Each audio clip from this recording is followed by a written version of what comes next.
So why did Pulp Fiction win an Oscar for Best Original Screenplay? Even if it does almost everything the screenwriting books tell you not to do, like non-linear structure, multiple protagonists, no clear goal, long talkative scenes. Why does it work anyway, and even so much better? The first reason is because the movie keeps us at the edge of our seats. You want that person watching your film, experiencing the film, to be on the edge of the seat. Yeah, I mean, everybody does, but yeah, you believe that the techniques you employ do that. Yes, I do. You see, the first criteria I usually rate a movie on is how much of the time I was hooked versus how much of the time I was bored. With Pulp Fiction, it's almost impossible to be bored. Every single scene is interesting in that movie. And that is because the whole movie is infused with suspense, which brings us to the first tip. Tip number 1. Build suspense in every scene. In Pulp Fiction, suspense is mostly created in two ways, either by expectation of something dangerous to happen, or by making us question how will a certain dilemma or conflict turn out. In every sequence, Tarantino builds anticipation towards the future by making promises. He makes those promises by giving us information through dialogue and characters' actions. With that given information, he always implies something important or interesting is going to happen at the end of each scene. So from the moment the promise has been made and until the arrival of that promised action, everything in between is steeped in suspense. And when one promise is resolved, he immediately promises another thing to happen, or he introduces another moral dilemma or another twist. So as a viewer, you subconsciously have the impression there is always something happening. That is why Pulp Fiction grabs you from the first scene and never lets go. So let's go through a movie scene by scene and see how just by using that one screenwriting device, the whole film becomes a suspense masterpiece. So right from the first minute of the movie, we are hooked. Forget it, it's too risky. The couple is planning a robbery. Immediately we expect highly risky situation. How many up there? 3 or 4. In the second scene, from the moment Vincent and Jules take their guns out of the trunk, we expect somebody will get shot. We should have shotguns with this kind of deal. So we are engaged to the end of this scene. Then Marcellus tells Butch to throw the fight. Night of the fight, you may feel a slight sting. That's pride fucking with you. Now we are questioning, will Butch obey him? When Vincent and Butch have a confrontation at the bar, Me and my friend Pluka. you expect they will meet again, and one of them will get seriously hurt. The whole sequence where Vincent and Mia go on a date is utmost suspenseful, just because Tarantino established beforehand that Mia's husband Marcellus is this terrifying crime boss who throws people from balconies just for touching Mia's feet. So a lot is at stake, and Vincent and Mia will be tempted to get together. Then Mia overdoses. Stakes are at the highest now, until we get the answer if Mia will survive. Next, Butch wins the fight instead of throwing it. Now the gap opens. Will Marcellus find Butch and kill him? Then Fabienne reveals she forgot Butch's watch. Now we are wondering, will Butch be able to get the watch without getting shot? Butch encounters Marcellus and runs him over with the car. They both recover, and Marcellus starts chasing him. Will he get him? Marcellus and Butch are tied up in the basement. We are questioning, will they manage to escape? Butch escapes and stops at the door. Will he go back and help Marcellus? He decides to help him. Will he be able to save him? He saves him. What happens now? Will now they be even about the fight? Back at the apartment, we see there is a fourth man in the bathroom. Will he kill Vincent and Jules? Vincent shoots Marvin in the face, and the whole car is covered in blood. Will they be able to hide the car before someone reports them to the police? At Jimmy's, we have a ticking time bomb situation. They need to clean the car and get out of the house before Jimmy's wife comes home and panics. Back at the restaurant, the couple starts a robbery, and we are wondering, what will happen when Pumpkin comes to Jules? We know Jules is a cold-blooded hitman, but Pumpkin is also an unpredictable robber, so we can't wait to see the final confrontation. So when you're writing a screenplay, always try to make big promises. With promises, you create the desired tension in the audience. And it's precisely because of that tension and suspense that those long talkative scenes work so well in Pulp Fiction. Now if you want those scenes to be even better, your characters should always have interesting topics to talk about. Tip number 2. Give characters universal human topics to discuss. People always praise Tarantino's dialogue. But why is his dialogue so good? Yes, every character has a distinctive voice. But it's not just how they talk, it's also what they talk about. And Tarantino gives them really interesting topics that we can all identify with. Let's look at a few examples. Uncomfortable silences. Why do we feel it's necessary to yak about bullshit in order to be comfortable? I'm sure we've all felt like this when we've met someone new. Don't you just love it when you come back from the bathroom to find your food waiting for you? It's a good feeling, right? Still got your Malibu? You know what some fucker did the other day? Keyed it. Oh, man. What's more chicken shit than fucking with a man's automobile? It's just against the rules. I personally had my brand new car scratched, and I can so identify with this. No, imbecile, what was your dream about? I don't know. It's really rare that I remember my dreams. Who doesn't like a conversation about dreams and their meaning? It was a foot massage. A foot massage is nothing. Is it as bad as eating her pussy out? No.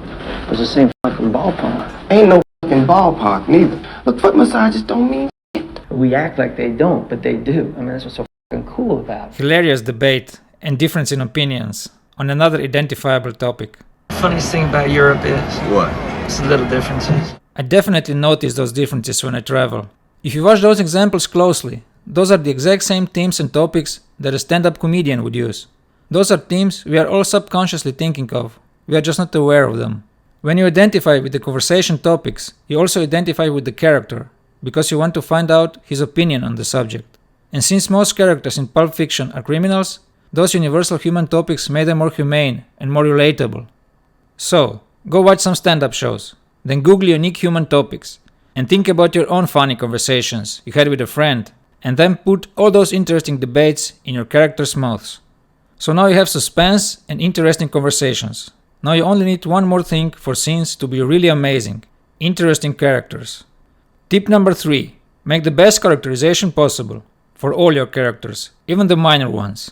Because you are a character doesn't mean that you have character. There is a difference between characterization and true character, which we will get into tip 4. But let's first deal with characterization. This is what Robert McKee says in his book Story. Characterization is the sum of all observable qualities of a human being, everything knowable through careful scrutiny, age and IQ, sex and sexuality, style of speech and gesture, choices of home, car and dress, education and occupation, personality and nervosity, values and attitudes. Tarantino does characterization extremely well. Every character in Pulp Fiction is unique and interesting and have their own voice. His characters are so stylized they are almost caricatures. Let's just look at outer appearances for a start. Example. First, we have two main characters in black suits. A white guy with a stylized low haircut and an earring, and a black guy with jerry curls and sideburns. Those jerry curls meant to be a big afro at first, which would be even more distinctive. Mia also has a bob with bangs, very unique hairstyle. Then supporting character Marcellus is this huge guy with bald head, big earrings, a band-aid and a gag ball. Even the minor characters have a unique look. For example, Lance's wife Jodie with all the piercings. I want all the shit in her face. Then if we look at attitudes and style of speech, Vincent is more quiet, he talks slowly and at ease, because he is on heroin most of the time. But he wants respect. I said a please would be nice. I don't mean disrespect, okay? I respect you.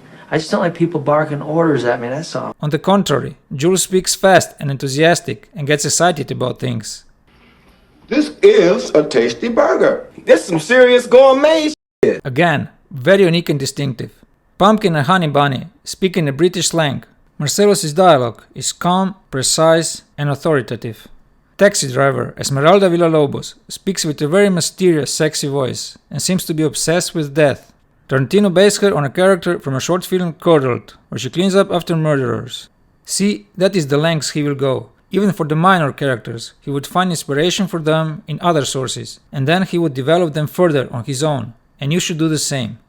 If you want to make characters more interesting, you should make them either powerful, wealthy, highly skilled at something useful, unusual, eccentric, physically attractive, funny, dangerous, extraordinary. And many of those traits characters in Pulp Fiction already possess. Marcellus, for example, is powerful, wealthy, and dangerous. Mia is physically attractive, unusual, and eccentric. But the perfect example of a character that is highly skilled at something useful is Mr. Wolf. He is a cleaner who takes care of the evidence from criminal actions. He has such a high reputation that other characters feel totally safe when he arrives.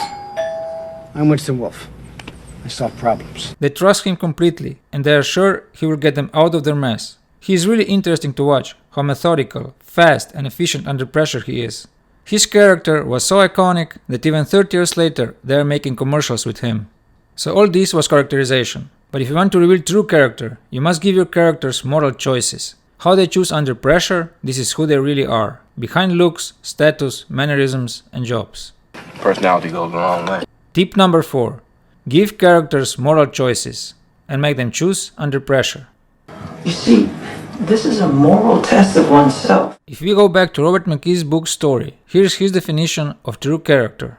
True character is revealed in the choices a human being makes under pressure. Beneath the surface of characterization, regardless of appearances, who is this person? At the heart of his humanity, what will we find? Is he loving or cruel? Generous or selfish? Strong or weak? Truthful or a liar? Courageous or cowardly? The only way to know the truth is to witness him make choices under pressure, to take one action or another in the pursuit of his desire. As he chooses, he is. So, think of clever situations for the characters where they are pushed to make moral choices, and they make sure everyone gets what they deserve based on the choices they make. Most of the characters in the movie are given choices, and they make the choices that they make, and they pay the price or the consequences, or they live to tell the tale. There are basically 6 significant moral choices in Pulp Fiction. Let's first look at Butch's story and then Vincent and Jules' story. First, Butch makes 2 important moral choices. One, he makes a choice to do a very unhonorable thing. He actually makes the deal with Marcellus Wallace to throw the fight. He doesn't have to. Marcellus doesn't say, throw the fight or you're dead. He makes it for money. And he takes the money and he screws Marcellus with it. But he actually ends up living to tell the tale, right? Because he actually does make a moral choice later when he goes back to save Marcellus. Choice number 1. Butch chooses to double-cross Marcellus. And because of that immoral choice, he ends up being chased by an armed Marcellus and ends up bound and gagged in the basement. Choice number 2. But then Butch makes a moral choice and saves Marcellus. And because of that choice, he is now even with Marcellus and is free to leave town with Fabienne and the money. Right now he's not looking over his shoulder because he did the moral thing. He actually got away with it. Then we have Vincent and Jules' story. They make 4 moral choices altogether. Choice number 3. Vincent goes on a date with Marcellus' wife Mia, and she is flirting with him. So he has a choice to make, either to have sex with Mia or to respect his boss's wife. Go home, jerk off, and that's all you're gonna do. He makes a moral choice not to have an affair, and that choice turns out good for him. He saves Mia from the overdose and he stays on good terms with Marcellus. Then the shooting miracle happens. Now Jules and Vincent have choices to make whether to believe it was a miracle or not. If you just look at the case of John Travolta and Sam Jackson, it would suggest, well, okay, Sam Jackson made the good choice, made the right choice, and thus he prospers, and John Travolta pays no attention to it, and thus we know he dies. Choice number 4. Jules chooses to believe it was a miracle and decides to live the life of crime. He makes a moral choice and therefore he survives. Choice number 5. Vincent, on the other hand, chooses to ignore it was a miracle and continues with old life of crime, and therefore he dies. Choice number 6. In the last scene of the movie, Jules is faced with the screenplay's final choice. He could easily kill Pumpkin, but he chooses not to do so, and with that he proves he really is a changed man. And that choice turns out good for everyone involved, and they all walk out of a restaurant alive. Last moral choice in the movie is always of ultimate importance, because with that choice we find out who the protagonist really is at his core, and how he changes, which also defines his character arc. Also, with that final choice, we get the theme and the logline of the movie, which now becomes: Pulp Fiction is a story about a hitman who finds redemption and lives the life of crime forever. Moral choices have the biggest emotional impact on the audience because they make us question our own choices in life. Is it worth the risk to cheat with a girlfriend from somebody I know? Is it worth it to double-cross a friend for money? Should I help a friend even if it means I can get seriously hurt? Should I leave the old life and start a new one and become a better version of myself? We identify with Jules, because deep inside we are all trying to become better people. But I'm trying, Ringo. I'm trying real hard to be the shepherd. So you see, under all that Tarantino's wacky dialogue and violent chaos and non-linear structure, underneath it all is actually a very simple and logical moral story which is easy to follow. Tip number 5. Make sure your story is simple, clear, and easy to understand. Remember, clarity is the most important aspect of the screenplay. If viewers feel confused, they will disengage and it will take them out of the story. I know as a viewer, the minute I start getting confused, I check out of the movie.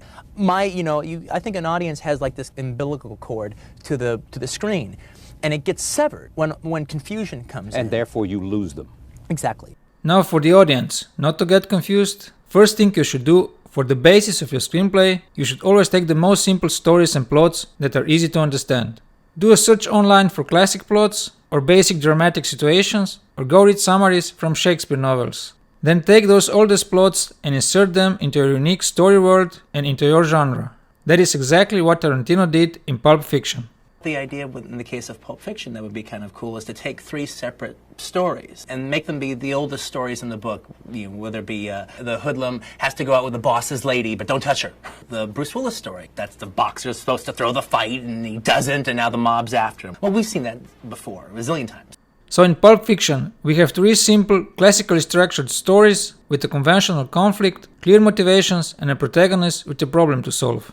Story 1. Vincent must take Mia out and entertain her, but must not have sex with her. Story 2. Butch must retrieve a valuable watch and get out of town before Marcellus kills him. Story 3. Vincent and Jules must clean up a bloody car before their friend's wife gets home. See again, very simple problems, crystal clear motivations, and viewers understand what's at stake right away, without having to do any extra explanations or expositions. Now if you then want to interweave those 3 stories and have a non-linear structure, second thing you should do for the viewers not to get confused is to make sure that when we jump in time between stories, viewers should always know exactly where we are at. My storyline jumps all over the place in Pulp Back Fiction. and forward. Yeah, back and forward. I don't think Pulp Fiction, for all of its goings in and around and up and down, I don't think it's hard to watch at all. No, it's not. You have to watch it. And once you do that, then you can follow it. It's easy to follow. It is easy to follow, and we don't actually jump all over the place, as was just mentioned in the interview. We actually jump in time just 2 times in the movie, and Tarantino makes sure that those 2 jumpings are perfectly clear. He does that with memorable unique quotes, so as a viewer you remember them. Let's look at those 2 examples. Jules is quoting an Ezekiel, which is very memorable. And you will know my name is the Lord. Then we jump back in time to a 4th man, and we hear Jules quoting an Ezekiel in the background. And you will know my name is the Lord. We immediately know where we are. Pumpkin shouts, Garçon, coffee. in the first scene. Then in the last scene, we hear the quote again. Garçon. So we remember that we are back at the restaurant. Another device Tarantino uses to make us aware where we are in time are clothes of Jules and Vincent. As gangsters, they were classical black suits in the beginning. Then suddenly in the bar, we see them in funny t-shirts and shorts, and we immediately notice something isn't right. Then later we see they were forced to change clothes because of the bloody suits. So now we become aware that the scene in the bar happened after the shooting in the car. To make sure the viewers would notice the difference in outfits, they had to wear something totally out of character, and they did. Also, to make it even more clear, all other characters are asking them what's with the funny outfits. What's up with them clothes? They look like a couple of dorks. What's with the outfits? You guys going to a volleyball game or something? So now we made sure that the movie is easy to understand. Now another thing you want to do is make the movie as cohesive as possible. Or in other words, make sure everything is connected. And the best way to do this is with setups and payoffs. Tip number 6. Include setups and payoffs. Pulp Fiction has numerous setups and payoffs on different levels of importance and expertise. Let's start with short one-liners, which are relatively easy to include in the rewrites. Burger metric system. Oh man, they got the metric system. They wouldn't know what the fuck a quarter pounder is. They call it Royale with cheese. Royale with cheese. You know why they call it that? Because of the metric system? Check out the big brain on bread. Uncomfortable silences. Hey, what? Uncomfortable silences. Is that what you call an uncomfortable silence? That's pride f***ing with you. That's pride f***ing with you. That's pride f***ing with you, see? Then we have some mid-level setups. When Vince visits the drug dealer, we set up that the heroin is very strong, which then pays off with Mia's overdose. And we also set up a place where Vincent later drives to save Mia's life. That threatening tension between Vincent and Butch later pays off with Butch killing Vincent. And of course in the first scene of the movie we set up a robbery, which then pays off in the last scene when Vincent and Jules confront the robbers. Then we have the second best setup of the movie, which is setting up that Marcellus, Mia's husband, almost killed a man for giving Mia a foot massage. Now Marcellus' employee Vincent has to take Mia out for a date and not touch her. And Tarantino emphasized that setup from 3 different perspectives, just to raise the tension and expectations. First, Jules tells Vincent. They took him out on his patio, threw his ass over the balcony. Since then, he kind of developed a speech impediment. Then a guy at the bar makes fun of Vincent. So I hear you taking Mia out tomorrow. Have you met Mia? Not yet. Funny. Then Vincent asks Mia about it. And yet even another way is to say he was thrown out of a window by Marcellus because of you. I mean, I understand that Marcellus is very protective of you. So by now, we are definitely convinced Marcellus will kill Vincent if he touches Mia, and Mia is coming on to him. That creates some amazing conflict. We are now dying to know if something will happen between Mia and Vincent, and that is just because of that skillful setup. Now let's end this tip and this video with the masterclass of all setups, the golden watch scene. This is a 5-minute scene that sets up just one thing basically. This watch is very valuable. Let's reverse engineer and ask ourselves, why is it so important that we establish that this watch is so precious? Later in the movie, Fabienne forgets Butch's watch, so Butch decides to go back to recover the watch, even if it is extremely risky for him, since he can be almost certain that Marcellus' hitman will be waiting for him, and he can get killed. So for his decision to be believable, the watch must really be of enormous importance to Butch. So that is why we need a good setup. And we don't just get a great setup, we get a masterclass in setting expectations. If you ever as a screenwriter want to learn how to do a setup that something is valuable for somebody in the movie, I suggest you go watch the whole scene again.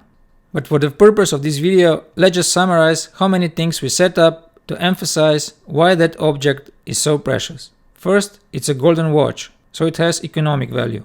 Then, it was the first wristwatch ever made. This watch went through wars. It went through many generations in Butch's family. And 2 people wore the watch in their asses. Butch's father for 5 years and Captain Coons for 2 years. Now this watch is priceless. So there you have it. 6 tips you can learn from Pulp Fiction. Now this screenplay is so outstanding that I managed to write another 8 tips and made another video for my Patreon supporters. So please head over to my Patreon page and subscribe if you want to see 8 additional tips from Pulp Fiction. On the Patreon page, there is also a PDF transcript of this video and a short video summary of the structure of the movie. Please subscribe to this channel. I will try to create 1 video every week. If you have any questions, please leave them in the comments below and let me know your favorite tip. My favorite is tip number 4, moral choices. Now go write your own outstanding screenplays and we meet again in the next video.